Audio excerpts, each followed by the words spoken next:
cursing with your last breath till the time of death. Be cursing with your last breath till the time of death. Be cursing with your last breath till the time of death. Be cursing with your last breath till the time of death. Be cursing with your last breath till the time of death.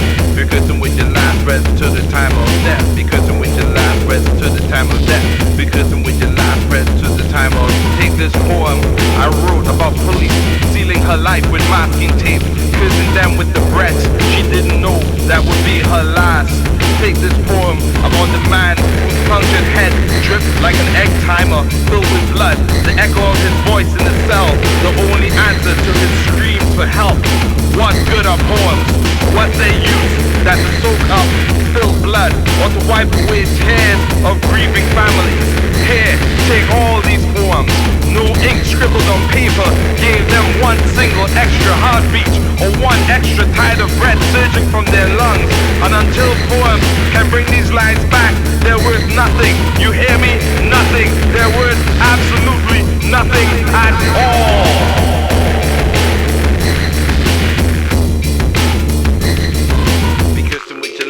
Till the time of death. Be cursing with your last breath till the time of death. Be cursing with your last breath till the time of death. Be cursing with your last breath till the time of death. Be cursing with your last breath till the time of death. Be cursing with your last breath till the time of death. Be cursing with your last breath till the time of death. Be cursing with your last breath till the time of death. I remember that night we heard our faces became creased in crevices, earthquakes, expressions tight like tension and tug-of-war ropes. Even the clouds in the night air were sympathetic, rolling like milk in black tea or billowing like blood and water depending on your point of view. We were the ones walking dead and all but name, with yawning, yelping, yearning voices of anger, passion, with no answer but for mute the thunder with a rasping edge.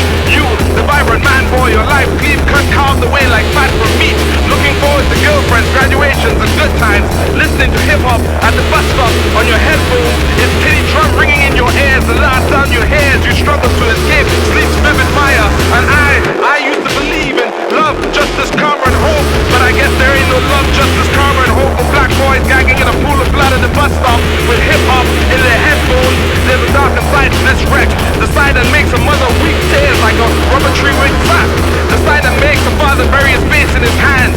I heard you were buried face in the dawn to avoid the smell of storms, floating blood and evil spirits. Stephen, I shall grab loose soil from your grave in my closed fist and point like the canvas to the sky and smile. In this service attended by myself and the wind. In this service attended by myself and the wind. In this service attended by myself and the wind. In this service attended by myself and the